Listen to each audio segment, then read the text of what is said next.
So I'm back, you guys, and I decided to do a 2-for-1 tonight. And I am now going to explain things that mommy will need, essentials that mommy will need to pack with her for the hospital. And this is not just for hospital visits, which you will probably have, thinking that you are going to labor during preterm labor.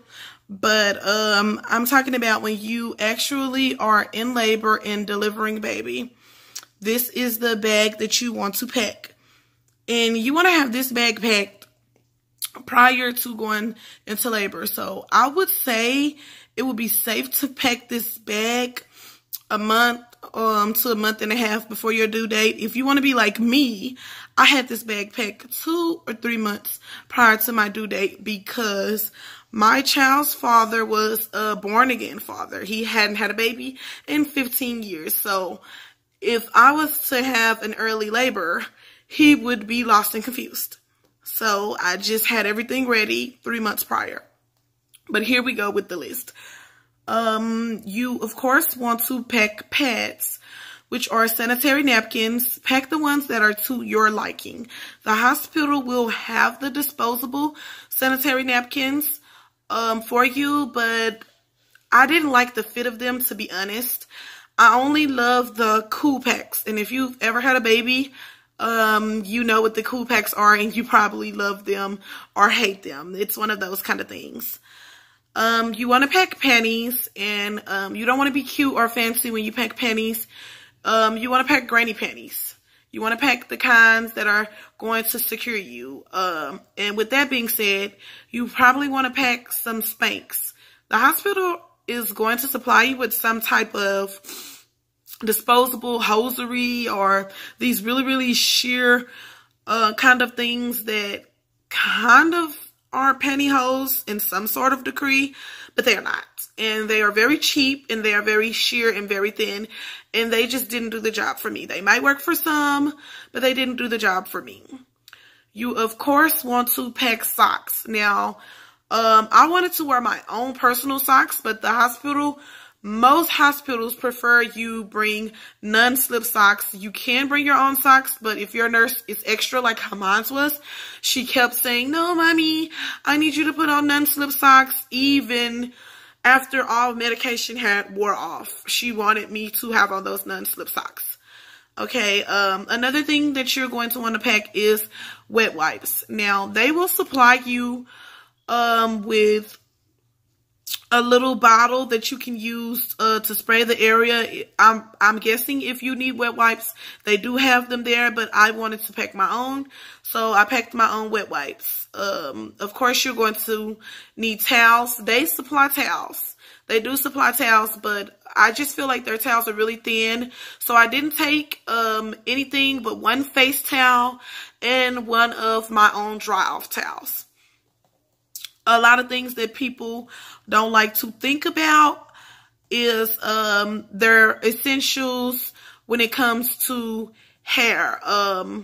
Now, I packed face wipes also, but I also bought me a mini little travel kit that came with a Clean and Clear facial cleanser in there, and it was really mini. It came with the mini Listerine. It came with the mini toothbrush. It came with the travel size toothpaste. And a travel size comb, and I went into the local beauty supply house and got a mini brush. I didn't need any of those things because I wore my hair in braids, which was a protective style, and I suggest if you can, you might want to do your hair in a protective style when it nears your due date, and that would minimize the work that you have to do when you're in the hospital. Now, clothes. I don't suggest you take anything fancy. I literally packed 2 sets of pajamas, and one was a really fuzzy, warm pajama. I mean, long sleeves, and it was really cozy. And another was kind of a capri style pajama with the short sleeve shirt. And I didn't pack any like heavy bras, only sports bras. That's what I packed. A lot of stuff that people forget. A common item that people forget is lip chap. I do not know why, but I felt the most dehydrated. The thirst was real, and I could not quench it. And they really just kept bringing me ice. So lip chap was real, and I was very angry and upset when the first day I was there, I had lost my lip balm. But luckily, I had packed an extra one in my baby's baby bag because I lose lip balm like crazy. I don't know if anybody else does that, but I do. So, yeah, I packed the lip balm.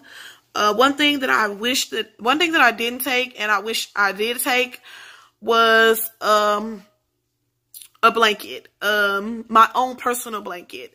The hospital blankets are really, really thin, and I don't advise anyone to take a full-size blanket, you know, but the hospital blankets were really, really thin. I'm saying super thin. They give you plenty of them, and they are heated. I mean, they don't have a heating mechanism in them, but they will get them from the incubator for you if you require a warm blanket. They are most of the time, they are very nice, very caring, and very generous with the blankets. But I wish that I had just brought like a throw blanket that was kind of fuzzy or something, because I'm guessing that my iron was low and I'm already anemic. So yeah, I was just shivering a lot. So I wish that I had brought a small throw blanket, you know, with fuzzies, you know, detail on it to keep me a little warmer.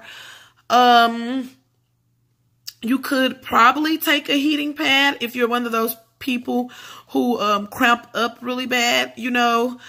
So yeah, that's just an if, and that's just really, really been extra. I know when I'm at home, if it's that time of the month or right after I left the hospital and I was, you know, still doing a lot of heavy, you know, shedding and stuff from the baby, uterine shedding from, you know, having the baby, my heating pad was my go-to, and that helped me. So, I mean, if someone would be nice and bring you one up there, I wouldn't pack all of that stuff because I wouldn't want to look like I'm moving in. But if someone was nice and they were coming to visit you, you know, you get visitors, they want to come see the new baby, just ask someone to bring the heating pad from home, and they can take it back with them when they leave so that you won't have so much.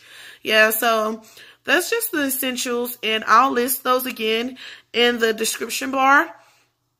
And yeah, those are really, and when I list the essentials in the description bar, I'm just going to be very minimal and basically list the basics. And ladies, remember, try and stick to travel size. So anything that you feel like you need, try and stick to travel size. And you know, those little beauty pouches that people carry, you know, that you might carry your little pressed powders in or whatnot like that to refresh your makeup during the day.